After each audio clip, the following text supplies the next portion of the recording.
दलित का पार्टी, ये दलालों की पार्टी है, समझे। ये दलित की पार्टी नहीं है। ये लोग संघी अपने आप को हैं। ये गोलवलकर के मानने वाले लोग, दीनदयाल उपाध्याय के मानने वाले लोग, समझे, और श्यामा प्रसाद मुखर्जी को मानने वाले लोग, ये जो गांधी के हत्यारे हैं और नाथूराम गोडसे के मानने वाले लोग, उसके मानस पुत्र बन रहे हैं ये लोग। यही मांझी जी कहते थे ना कि भगवान श्री राम काल्पनिक है ही नहीं। अब वही उसी घर में जा रहे हैं आप जय श्री राम बोलने। विगत दिनों में 40 में से 40 सीट महागठबंधन का होगा। इंजीनियर राजकुमार पासवान उस गठबंधन का स्टार प्रचारक होगा और नीतीश कुमार जी को केंद्र में पहुंचाना है। चल, यही नीतीश कुमार थे ना कि इस मांझी के बेटा को, एक चूहा चुनने वाले के बेटा को, गरीब घर के बेटा को कोई जानता नहीं था साहब। कितने दिन से विधानसभा में बैठे हुए थे। उसको बिहार का मुख्यमंत्री बनाने का काम किया। और आपको बता दूं कि बेटा को भी इस महागठबंधन में बिहार सरकार में मंत्री बनाया। आपने गरीब को दिया क्या? कितने चूहा चुनने वाले मांझी भाइयों का कल्याण किया?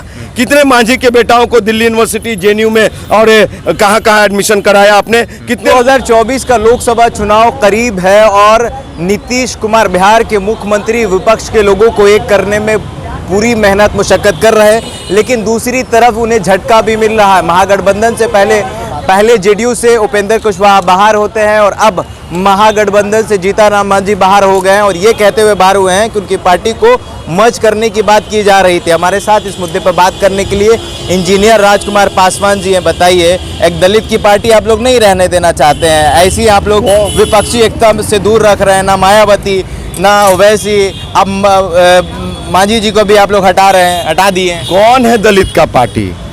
ये दलालों की पार्टी है, समझे। ये दलित की पार्टी नहीं है। ये लोग संघी अपने आप को हैं। ये गोलवलकर के मानने वाले लोग, दीनदयाल उपाध्याय के मानने वाले लोग, समझे, और श्यामा प्रसाद मुखर्जी को मानने वाले लोग, ये जो गांधी के हत्यारे हैं और नाथूराम गोडसे के मानने वाले लोग, उसके मानस पुत्र बन रहे हैं ये लोग। यही मांझी जी कहते थे ना कि भगवान श्री राम काल्पनिक है ही नहीं। अब वही उसी घर में जा रहे हैं आप जय श्री राम बोलने। विगत दिनों में इनकी मीटिंग हुई अमित शाह जी से, समझे। बिहार सरकार का मतलब कि नीतीश कुमार जी का बहुत सारी सूचना को ये लीक कर रहे थे, केंद्र को भेज रहे थे। तो आदमी, भैया ये नीतीश कुमार जी हैं, 20 साल से ये राज कर रहे हैं। तो ये ऐसे ओछी राजनीति करने वाले लोग को जेडीयू में जरा भी जगह नहीं है। यही नीतीश कुमार थे ना कि इस मांझी के बेटा को, एक चूहा चुनने वाले के बेटा को, गरीब घर के बेटा को कोई जानता नहीं था साहब। कितने दिन से विधानसभा में बैठे हुए थे। उसको बिहार का मुख्यमंत्री बनाने का काम किया। और आपको बता दूं कि बेटा को भी इस महागठबंधन में बिहार सरकार में मंत्री बनाया। आपने गरीब को दिया क्या? कितने चूहा चुनने वाले मांझी भाइयों का कल्याण किया?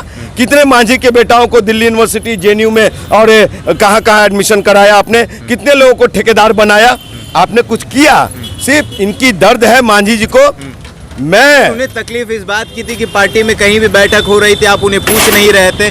23 जून को जो विपक्षी एकता की बैठक होने वाली, उसमें भी आपने उनको इनवाइट नहीं किया। सर, तो तकलीफ तो होगी ना सर।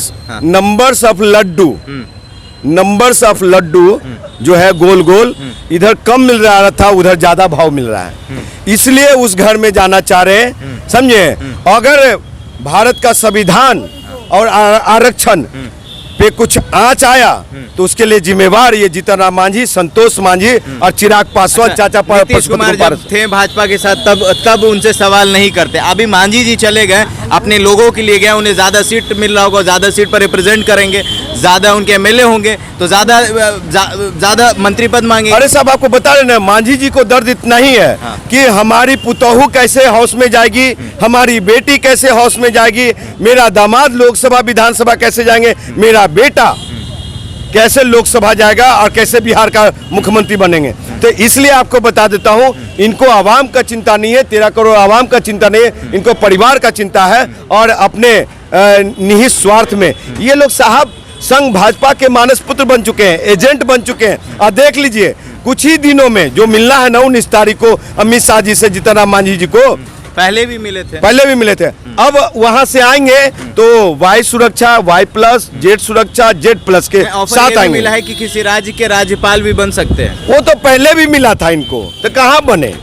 ये वो पहले भी मिला था, कहाँ बने? लेकिन आपको एक चीज बता दूं कि ये लोग की राजनीति वाई प्लस, जेड सुरक्षा में ही सीमित है, उससे आगे नहीं है इन लोग का आखिरी विजन। सवाल आपसे ये करेंगे, मायावती आपके साथ है नहीं, आप ओवैसी को आप अपने साथ रखे नहीं है, मांझी जी चले गए, चिराग पासवान है नहीं, तो जितने भी मतलब SC/ST के लोग हैं सब तो दूर इनसे जा रहे, तो वोट किसका मिलेगा? आपको मालूम है ना हाँ। कि ठंडा का मतलब क्या होता है? Coca Cola. हाँ, ठंडा का मतलब कोको कोला, और मांझी का मतलब माउंटेन मैन।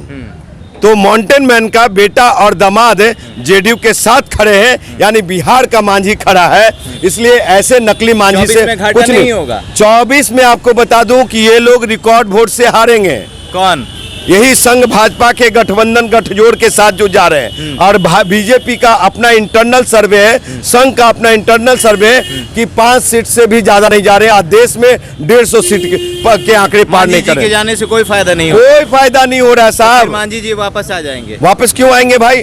जब जिस घर से भगा दिए गए उस घर में ये अपने आप को अनकंफर्ट फील कर रहे हैं, तो उनको जगह मिलेगा फिर? भगाए नहीं है, खुद से गए हैं।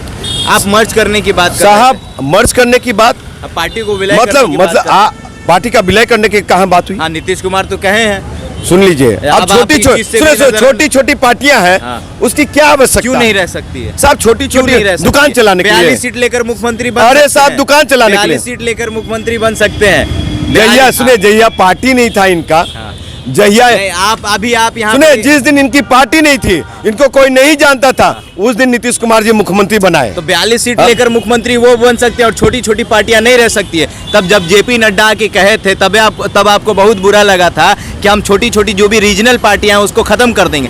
तब तो आप बहुत तिल बिलाए थे आप लोग। क्यों? और आज खुद चिराग आप वो चिराग statement पासवान दोहरा विलय रहे हैं। करेंगे, आप खुद वहाँ भी statement विलय कर रहे हैं। करवाएंगे, वहाँ बीजेपी वाले भी विलय करवाएंगे। भाजपा ये थोड़ी कह रही है कि विलय करिए। बीजेपी का तो नीति में ही है हाँ। कि क्या कहते हैं, सभी जितने भी रीजनल पार्टियां, छोटी पार्टियां, सबको मर्ज करो, विलय करो, और एक एक सीट लेकर के अपना। मांझी जी के जाने से कोई फायदा नहीं। कोई फायदा नहीं भाजपा है। को कोई फायदा सुनिए, नहीं होगा। 40 में से 40 सीट महागठबंधन का होगा। इंजीनियर राजकुमार पासवान उस गठबंधन का स्टार प्रचारक होगा, और नीतीश कुमार जी को केंद्र में पहुंचाना है। चलिए, इंजीनियर राजकुमार पासवान जी हैं, मांझी जी के जाने से कह रहे हैं कोई नुकसान नहीं होगा महागठबंधन को और कोई फायदा भाजपा को नहीं होगा। 5 सीट पर इस बार बिहार से 2024 के लोकसभा चुनाव में भाजपा सीमित हो जाएगी। बहरहाल आपकी क्या प्रतिक्रिया हमारे कमेंट बॉक्स में ज़रूर बताइएगा।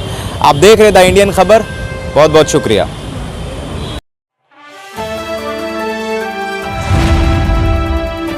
द इंडियन खबर, सच आपके सामने।